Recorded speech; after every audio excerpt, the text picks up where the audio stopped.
සුබ දවසක්. අද ඔයගොල්ලන්ට මම කියලා දෙන්නේ adjectives. adjectives නාම විශේෂණ පද. නාම පදයක එහෙම නැත්නම් සර්වනාම පදයක ගුණය, ලක්ෂණ පෙන්눔 කරන පද නාම විශේෂණ පද. නාම පදයක හෝ සර්වනාම පදයක ගුණ හෝ ලක්ෂණ පෙන්눔 කරන පද නාම විශේෂණ කියලා හඳුන්වනවා. පැහැදිලිද? අපි හිතමුකෝ නාම පදයක් විදිහට girl. A girl කොයි වගේද? A beautiful girl. එහෙම නැත්නම් boy කියලා ගත්තොත් බලන්න ඊළඟ example එක a clever boy. A boy කොයි වගේද කෙනෙක්ද? දක්ෂ ළමයෙක්. එහෙනම් මෙන්න මේ boy beautiful clever ඊළඟ උදාහරණ දීලා තිනවා a large house එක මොන වගේ house එකක්ද? large. අන්නේ වචන මොනවද? නාම විශේෂණ adjectives. පැහැදිලිද? එහෙනම් ඊළඟට බලමු අපි kinds of adjectives. adjectives වර්ග තියෙනවා පුතේ. බලන්න පළවෙනි එක adjectives of quality. quality එක දක්වන තත්වය කොයි වගේද? එයා කොයි වගේ කෙනෙක්ද? example එකෙන් හොඳට තේරුම් ගන්න. Kamala is a beautiful girl. Kamala කොයි වගේ ළමයෙක්ද? ඒ girl කොයි වගේද? beautiful. එන නාම විශේෂණය. Ravi is a tall boy. boy කොයි වගේද? උසයි. adjective එක. quality එක. මට දැන් කියා තේරුම් කරලා දෙන්න ඕන ඕගොල්ලන්ට. ඒ adjective එක මොන වර්ගෙටද අයිති වෙන්නේ? quality එක. තත්වය කොයි වගේ කෙනෙක්ද? ගුණය එයාගේ කොයි වගේද? second one adjectives of quantity. quantity එකක් කියලා කිව්වේ ප්‍රමාණය. give me some water. අපි හැමතිස්සෙම දන්නවා නාම පදයකට කලින් නාම විශේෂණයක් යෙදෙනවා. එහෙනම් water කියන්නේ නාම පදයක්. ඊට කලින් යෙදিলা තිනවා some water. එහෙනම් some කියන වචනේ තමයි එතන adjective එක වෙන්නේ ප්‍රමාණය. වතුර ටිකක් දෙන්න මට. ටිකක් කියන අදහස. He has much money. money කියන නාම පදයට කලින් much. He has much money. Next one. adjectives of numbers සංඛ්‍යාත්මකව කොහොමද කියන්නේ? I paid 10 rupees for this pen. He has enough money. පැහැදිලිද? සංඛ්‍යාත්මකව. I paid 10 rupees. රුපියල් කීයක්ද දුන්නේ? 10ක්. 10 කියන එක තමයි එතන සංඛ්‍යාත්මක වශයෙන් කිව්වා. නාම විශේෂණය. පැහැදිලිද? ඊළඟ එක තමයි පුතේ distributive adjectives. මොන ප්‍රභේදයකට කොයි වගේද කියන අදහස. Each of you must pay 10 rupees. Each of you හැම කෙනෙක්ම දෙන්න ඕන. හැම කෙනෙක්ම කියන අදහස. ප්‍රභේදය මොකද්ද කියන එක. Every man should protect the environment. සෑම මිනිසෙක්ම අපි ආරක්ෂා කරගන්න ඕන පරිසරය කියන අදහස. එහෙනම් every man should protect the environment. every කියන වචනය. එහෙනම් each every man කියන වචනෙට කලින් every කියන වචනේ adjective වුණා. මෙතෙන්දි පළවෙනි වාක්‍යයේ each කියන එක adjective එක වුණා. ප්‍රභේදය දක්වනකොට. ඊළඟ එක බලා ගන්න demonstrative adjectives. කුමන පුද්ගලයෙක්ද කියන එක, කුමන දේද කියන එක. බලන්න this pen is yours. pen එක මොන pen එකද? අන්න ඒ වගේ. කුමන pen එකද කියන අදහස. මොන pen එකද? this pen. එහෙනම් pen එකට කලින් තියෙන්නේ adjective එක නාම විශේෂණය this කියන එක. These fruits are fresh. මොන fruitsද? මේ කියන අදහස. these මේවා කියන අදහස. That car is mine. car එක කියන්නේ නාම පදය ඉදිරියට යොදලා තිනවා that අර කියන අදහස. ඒතර ඒවත් adjectives. සමහරක් වෙලාවට ළමයි හිතන්නේ adjectives කියුවෙන් පස්සේදී this that මේවා adjective නෙමෙයි කියලා. තනියම ගත්තම adjective එකක් නොවෙන්න පුළුවන්. නමුත් නාම පදයකට කලින් යදිලා තිනකොට නාම විශේෂණයක් වෙනවා පුතේ එතෙන්දී. පැහැදිලිද? හරි. ඊළඟ එක තමයි ප්‍රශ්නාර්ථයට කොහොමද adjectives යොදාගන්නේ කියන එක. right? interrogative adjectives.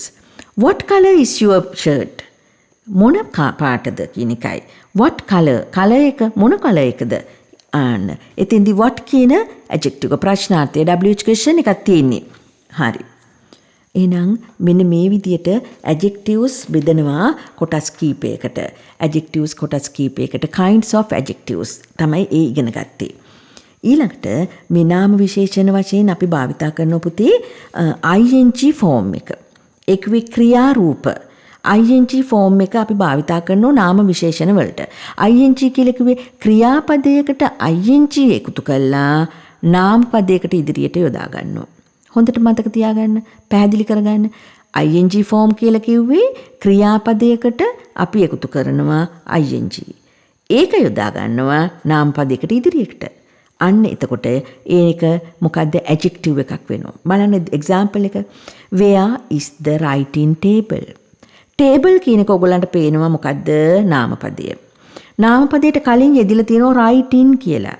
write කියන වචනෙට තමයි මේ ing එකතු වෙලා තියෙන්නේ. write කියන එකට ing එකතු වුණාම writing වුණා. එහෙනම් ඒ writing කියන එක adjective එකක් වුණා. ඒ මොකද adjective උනේ table කියන නාමපදයට ඉදිරියෙන් නිසා. Where is the writing table? ඔයගලන්ට දුන්නොත් සමහරවිට පැරග්‍රාෆ් එකක් දීලා මාක් කරන්න මේකේ තියෙන adjectives මොනවද කියලා. සමහර වෙලාවට ළමයි හිතනවා මේ adjective එකක් වෙන්න බෑනේ. මේක write කියන වචනට writing මේක ක්‍රියාපදයක් කියලා හිතනවා. නෑ. මේ adjective එකක් වෙලා තියෙන්නේ නාමපදයට කලින් නාම විශේෂණයක් වෙලා. ඒ වගේම මම example දීලා තියෙන ඔයගලන්ට දෙකක් මෙතන. මොනවද? drinking water. water කියන්නේ නාමපදයක්.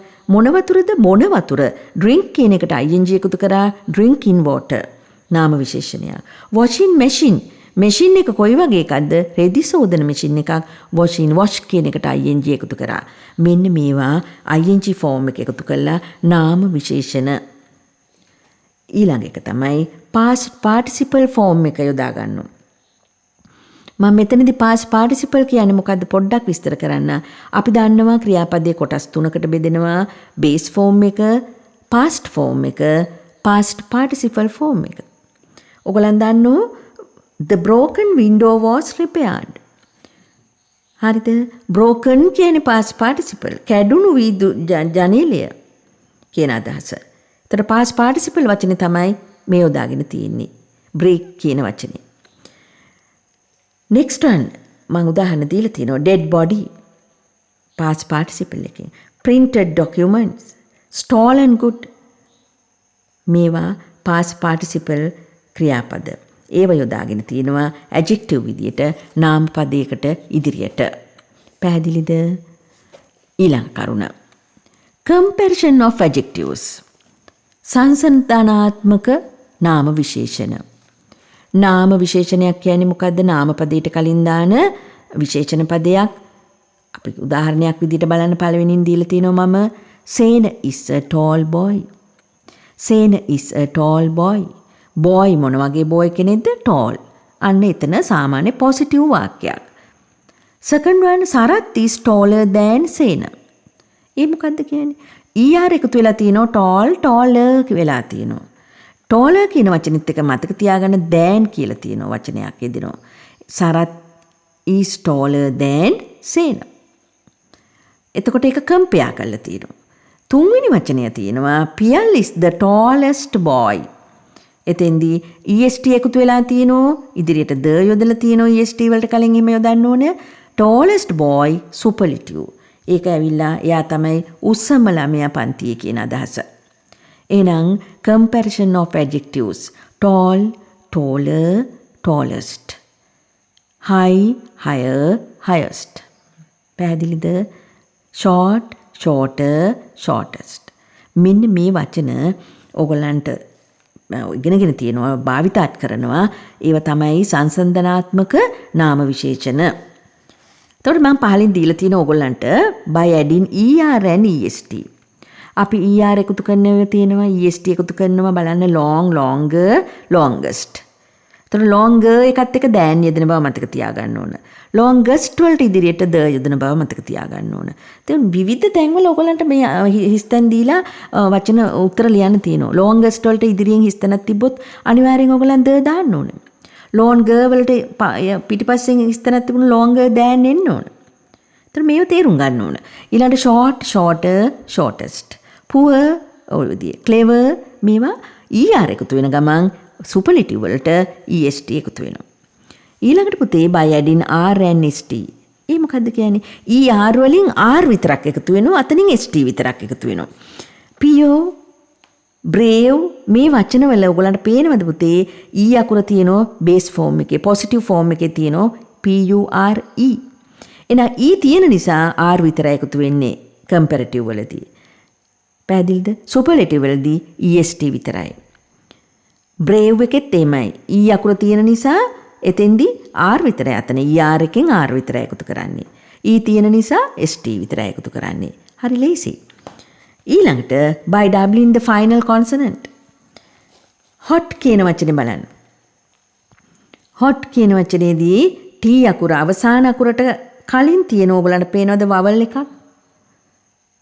A E I O U වලින් O අකුර තියෙනව පේනෝ? එතනදී වෙන්නේ මොකද්ද? කම්පෙයා කරනකොට කම්පැරටිව් එකේදී මොකද වෙන්නේ? hot අවසාන අකුර ඩබල් වෙනවා. ඩබල් T HOT එකට තව T එකක් එකතු වෙලා ER. ඊළඟ එකට EST එකතු වෙනවා. පැහැදිලිද? ඊළඟට sad, big. මේ වගේදී A E I O U කියන වවල් එකක් තියෙන බව ඔයගලන්ට පේනවා. එහෙමනම් අන්තිමට තියෙන වචනේ ඩබල් වෙලා ඒකට එකතු වෙන්නේ ඒකට තමයි එකතු වෙන්නේ ER EST. පැහැදිලිද? ඊළඟ එක y අකුරෙන් ඉවර වෙලා නම් y අකුර අයින් කරා y වෙනුවට I දැම්මා ER එකතු කරා. y අකුරට I දැම්මා EST එකතු කරා. පැහැදිලිද? හරිම ලේසි පුතේ. මේක තමයි adjective, adverbs මේ හැම එකේදීම මේ වචනවල ක්‍රියාපද කොහොමද අපි මේ y අකුරෙන් ඉවරුනාම හරි ගස්ස ගන්නෙ? ඊළඟට අවසාන අකුරට කලින් කොන්සනන්ට් ඒ කියන්නේ වවල් එකක් තියෙනවා නම් කොහොමද ඒක අපි නිර්මාණය කරගන්නේ? අවසානයේ ඊ අකුරෙන් ඉවර වෙනවා නම් කොහොමද කම්පැරටිව් සුපර්ලටිව් වලදී හදාගන්නේ කියන එක හැමතැනදීම සමානයි. ඇඩ්වර්බ්ස් වලදීත් මේක යෙදෙනවා ඉදිරියේදී මතක තියාගන්න. හරිද? ඊළඟ අවසාන කොටස විදිහට මම ඔයගොල්ලන්ට මේකේ කියලා දෙන්නේ ඇඩ්ජෙක්ටිව් වලදී by adding more and most. සමහර වචන තියෙනවා නාම විශේෂණ ඒවා අර ER EST එකතු වෙන්නේ නැහැ පුතේ. ඒ කිව්වේ කම්පැරටිව් සුපර්ලටිව් වලදී ER EST එකතු වෙන්නේ නැහැ.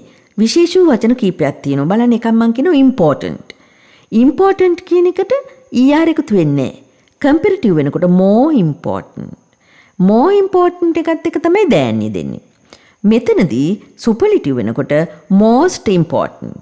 එහෙනම් most කියන වචනෙට කලින් අපි the යොදන්න ඕනේ. පැහැදිලිද කියන දේ? බලන්න මම යටින් කොළ පාටින් ලියලා තියෙ ඔයගොල්ලන්ට more important than එන්න ඕන. අනිත් එක the most important වෙන්න ඕනේ. comparative superlative form එක හැදෙන හැටි. difficult කියන වචනේත් එහෙමයි. more difficult, the most difficult. පැහැදිලිද? interesting, useful, intelligent මේ හැම එකක්ම මෙහෙමයි.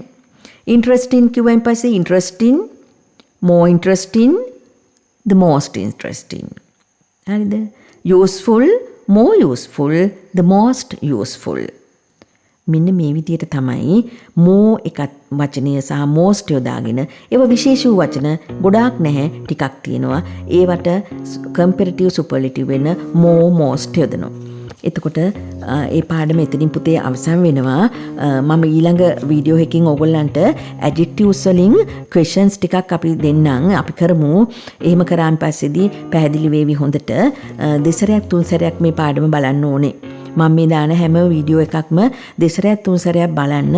එතකොට ඔයගොල්ලන්ට හොඳින්ම ග්‍රහණය කරගන්න පුළුවන්. හරි. සුබ දවසක්.